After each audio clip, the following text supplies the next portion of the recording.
Bismillahirrahmanirrahim. Assalamualaikum warahmatullahi wabarakatuh.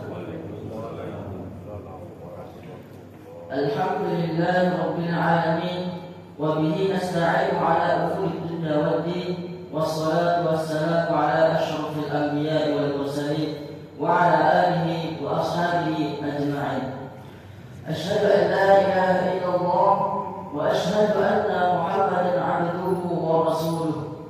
Allahumma shalli ala sayyidina Muhammadin wa ala alihi wa ashabihi ajma'in. Amma ba'd. Bapak-bapak, ibu-ibu dan para santri sekalian yang insyaallah dirahmati oleh Allah Subhanahu wa taala. Marilah kita senantiasa selalu bersyukur kepada Allah Subhanahu wa taala dalam keadaan apapun, maupun dalam keadaan sulit, lapang, susah, mudah atau bahagia. Maka kita patut untuk mensyukurinya. Salawat dan salam marilah kita curahkan kepada baginda kita Nabi Muhammad sallallahu alaihi wasallam, kepada para sahabatnya, para keluarganya, dan kepada para umat-umatnya yang senantiasa mengikuti ajaran-ajarannya. Jamaah salat subuh rahimakumullah, pada kesempatan yang mulia ini insyaallah kami akan membawakan satu hadis Rasulullah SAW yang bertema berlapang dada untuk memaafkan. Memaafkan tidak identik dengan kehinaan atau ketidakberdayaan. Bahkan sifat memaafkan merupakan cermin kebesaran jiwa dan kekuatan hati serta lapang dada. Sikap yang baik ini akan menunjukkan rasa kebesaran jiwa, yaitu menumbuhkan ketentraman, kemuliaan, dan keperkasaan jiwa. Sebagaimana sabda Nabi Sallallahu Alaihi Wasallam yang diriwayatkan oleh Imam Muslim, "Wa ma za'alallahu 'abdan bi'afwin illa 'izzan." Wa ma za'alallahu 'abdan, dan tidaklah Allah menambah seorang hamba bi'afwin, dengan kemudahan untuk memaafkan, illa 'izzan, kecuali Allah akan memberinya 'izzan, yaitu kemuliaan. Jamaah salat subuh rahimakumullah, lapang dada adalah perpaduan antara ikhlas, sabar, dan tawakal.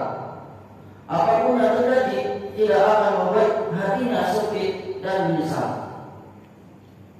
Ibnu Hibban rahimahullah menyampaikan nasihat, betapa penting seseorang melatih diri untuk berlapang dada terhadap kesalahan orang lain, tidak membalasnya dengan kejelekan, karena tidak ada obat yang paling efektif yang dapat meredam kejahatan, keburukan orang lain selain perbuatan yang baik kepadanya. Maka dari itu Rasulullah SAW mendedikasikan diri sepenuhnya untuk mengamalkan kebaikan dan keselamatan bagi umat muslim. Tidak pernah terbesit sedikit pun pada pikiran beliau untuk memuaskan emosi pribadi untuk melancarkan balas dendam terhadap kaum yang menentangnya. Rasulullah SAW juga dititahkan untuk memilih jalan yang damai, berlapang dada, memaafkan kesalahan orang yang masih dalam kungkungan jahala, yaitu ketidaktahuan. Kemudian memaafkan akan lebih utama apabila dibarengi dengan sikap lapang dada, yaitu dengan bersikap seakan tak pernah terjadi apa-apa sebelumnya. Maka dari itu Allah Subhanahu wa taala berfirman pada surat Al-Maidah ayat ke-13 yang berbunyi, "Fa'fu 'anhum wasfah innallaha yuhibbul muhsinin." Maka maafkanlah mereka dan biarkanlah mereka, sesungguhnya Allah menyukai orang-orang yang berbuat baik.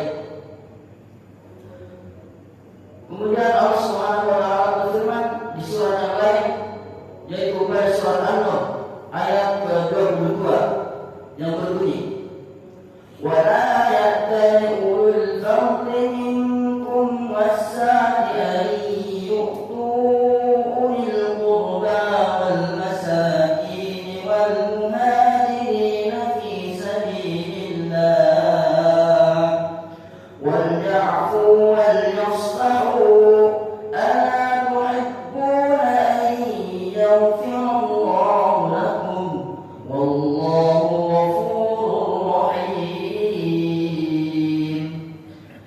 Dan janganlah orang-orang yang mempunyai kelebihan dan kelapangan di antara kamu bersumpah bahwa mereka tidak akan memberi bantuan kepada kerabatnya, orang-orang miskin dan orang-orang yang berhijrah di jalan Allah, dan hendaklah mereka memaafkan dan berlapang dada. Apakah kamu tidak suka bahwa Allah mengampunimu dan Allah Maha Pengampun, Maha Penyayang? Oleh karena itu, mari kita meneladani salah satu sifat dari Rasulullah SAW, yaitu memaafkan kepada orang lain. Sekalipun kita memaafkan kepada orang yang berbuat keburukan atau kejelekan, insya Allah ketika kita memaafkan atau ketika kita memaafkan kepada orang yang berbuat kejelekan atau keburukan, niscaya Allah akan memberikan izzah, yaitu kemuliaan. Jamaah salat subuh rahimakumullah.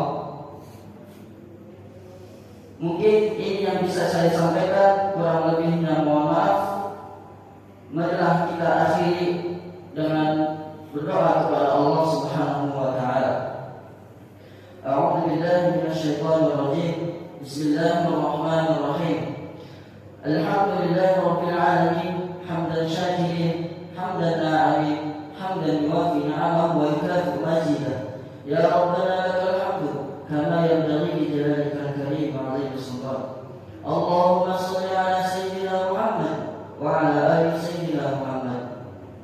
Allahumma ighfir lana dhunubana wa liwalidina warhamhum kama rabbawna shaghira. Allahumma inna nas'aluka al-huda wat-tuqa wal-'afafa wal-ghina. Ya Allah yang Maha Besar dan Maha Kuasa, berilah kepada para muslim, pemberi wakaf, orang tua asuh, donatur, pembina dan pengurus yayasan, pengurus ponpes, bapak ibu, jamaah salat subuh dan umat muslimin dan muslimat. Berilah ampunan kepadanya dari dosa-dosanya maupun dosa besar, dosa kecil dengan disengaja atau tidak disengaja. Berilah hidayah agar dapat melaksanakan semua perintah-Mu dan meninggalkan semua larangan-larangan-Mu. Berilah kesehatan agar bisa istiqomah dalam melaksanakan ibadah, baik yang wajib maupun yang sunnah. Berilah rezeki yang luas dan berkah agar bisa berbagi kepada anak yatim dan duafa serta perjuangan Islam. Ya Allah, berikanlah kemampuan bisa bersabar jika menerima musibah dan pandai mensyukuri kenikmatan. Ya Allah, berikanlah keturunan yang qurrata a'yun, keturunan yang salih dan salihah. Rabbana zalamna anfusana wa illam taghfir lana wa tarhamna lanakunanna minal khasirin. Rabbana la tuzigh qulubana ba'da idh hadaytana wa hab lana min ladunka rahmah innaka antal wahhab. Rabbana atina fid dunya hasanah wa fil akhirati hasanah wa qina 'adzaban nar. Subhana rabbika rabbil 'izzati 'amma yasifun wa salamun